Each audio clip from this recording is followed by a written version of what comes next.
Vasco da Gama.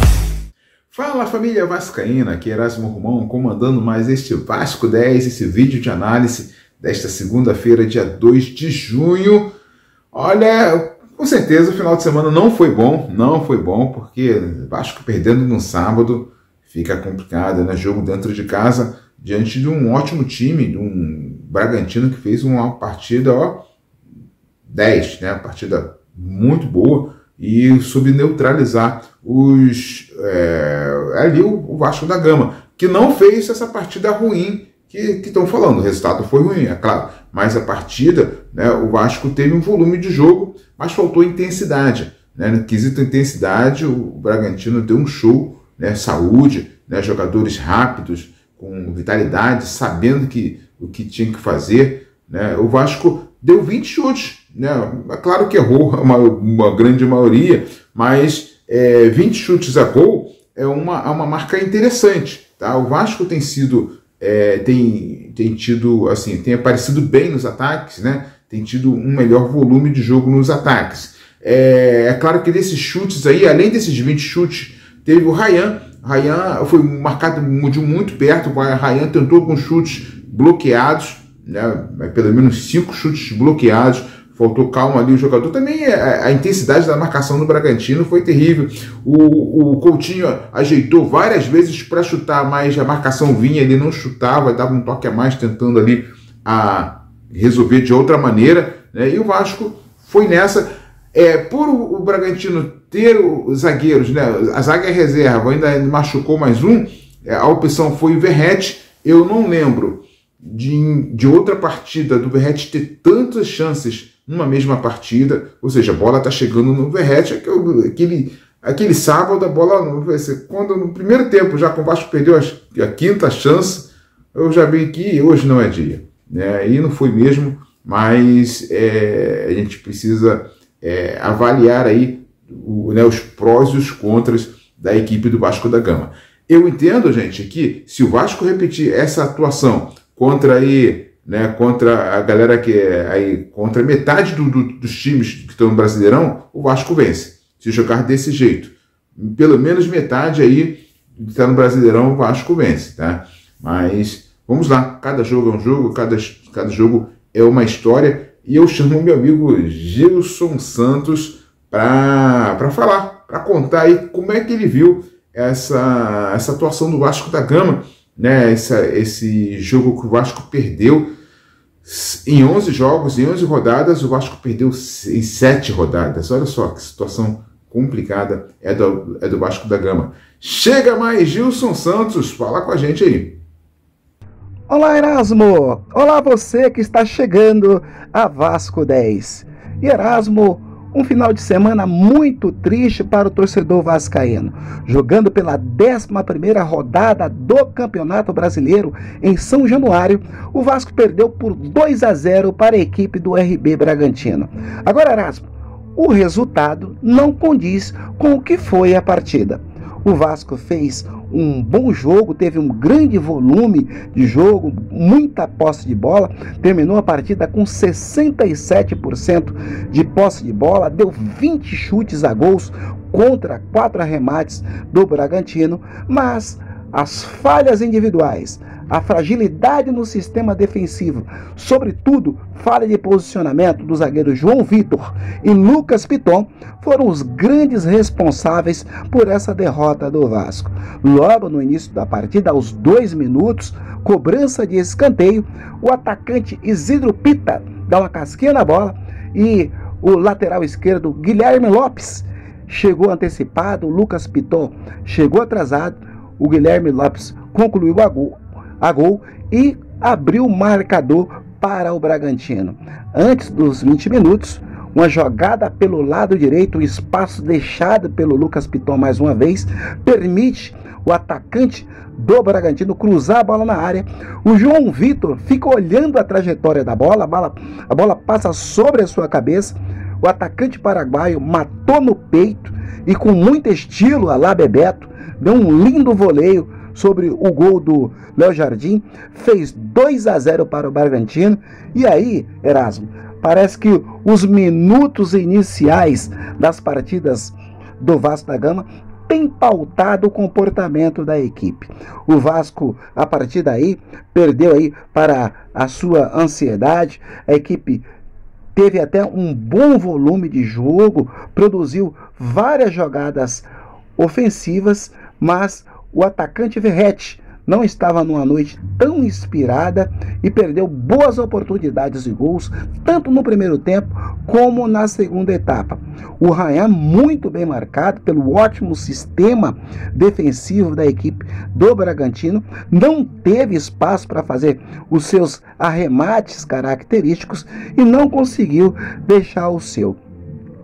O Vasco demonstrou, além de ansiedade, uma limitação em seu elenco, Erasmo. O Fernando Diniz demorou a fazer mudanças na equipe, até voltou para o segundo tempo, trocando o volante Jair por Matheus Carvalho, depois com as entradas de Adson, Alex Teixeira, e no minuto derradeiro, aos 44 minutos, colocando o Lodi Augusto na partida e fazendo uma troca meio que inusitada, os torcedores meio que não entendendo, mas Fernando Diniz deixando bem claro que o elenco é limitado e parece não confiar naqueles jogadores que tem à sua disposição no banco de reserva.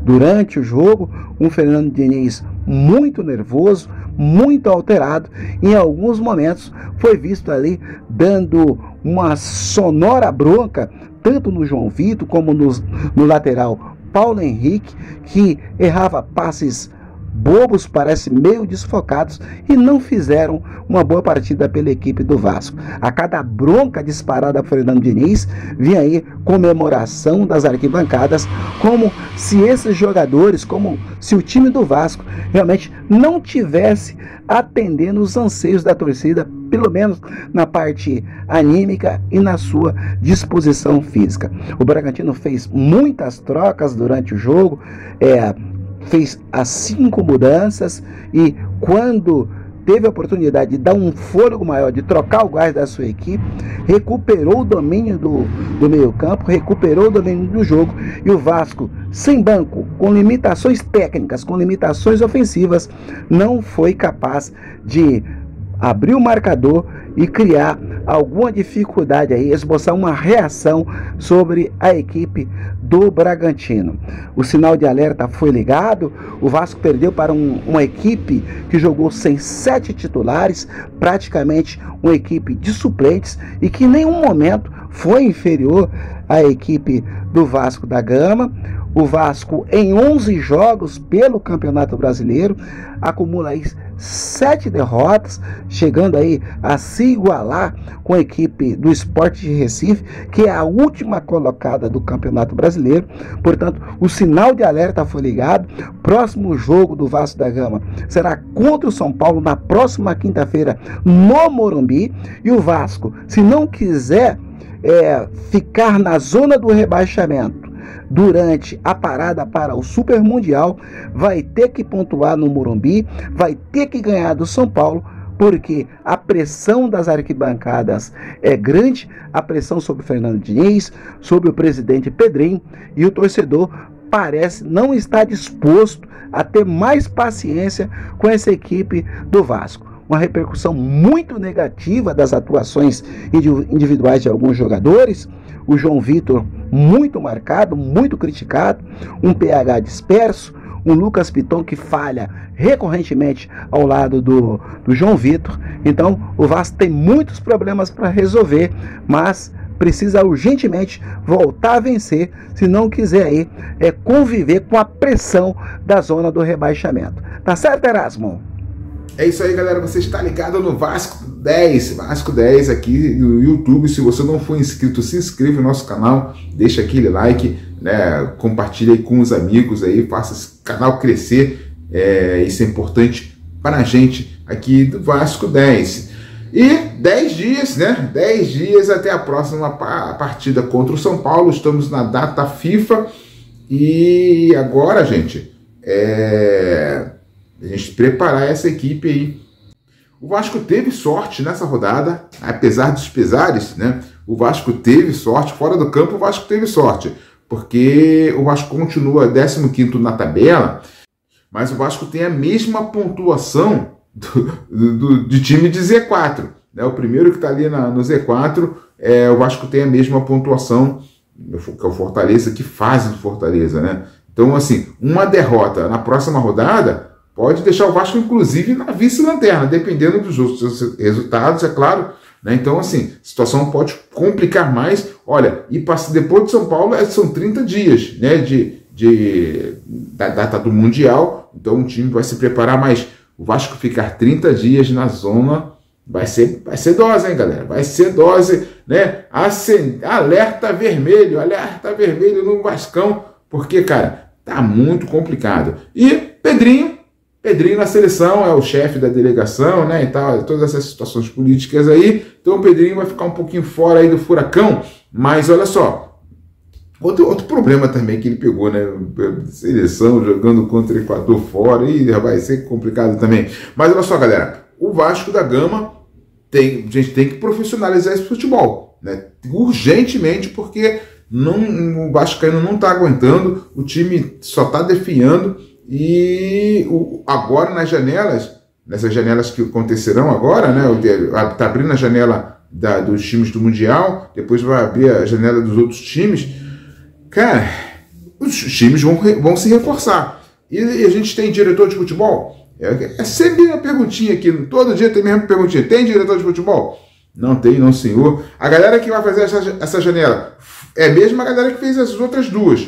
Então, parceiro, aguenta coração, porque é muito complicado. Eu quero deixar o meu abraço ao meu amigo Marco Simonini, homem da comunicação também, vascaíno, raiz, homem que entende ali de São Januário, né, que está aí trabalhando também, acompanhando de perto a construção do novo São Januário, ao redor ali, tudo. Marco Simonini acompanha de perto toda essa situação, e qualquer dia ele vai aparecer aqui para esclarecer essa situação para a gente aqui no canal também. É um grande prazer ter você como amigo. E lá naquele grupo, rapaz, a gente tem um grupo de Vasco, um grupo que discute o Vasco em altíssimo nível, parceiro. É o Web Vasco, a galera do Web Vasco aí, que tá sempre com a gente, sempre discutindo ali, falando, né, dos assuntos principais do Vasco. Um grande abraço para vocês. Eu quero ver vocês aqui no canal, deixando o seu nome, seu like aqui, deixando aquelas opiniões que vocês dão lá no grupo. Coloca aqui também pra gente aqui, dá essa moral pra gente. Um grande abraço à galera aí do Web Vasco, especialmente o chefe aí, o Simonini, né? De convir que o cara é top demais, né? Valeu, Simonini. Então, gente, se você não for inscrito no nosso canal, se inscreva, deixa aquele like, compartilha com os amigos. Deixa o seu comentário, porque aí nos próximos vídeos eu vou mencionar seu nome, vou mencionar sua cidade, deixar aquele abraço, vou dizer o que você falou, tá? De repente a sua opinião é importante pra gente. Tá bom, galera? A gente volta amanhã com mais notícias do Vasco da Gama. Um grande abraço. O Vasco é pra quem acredita.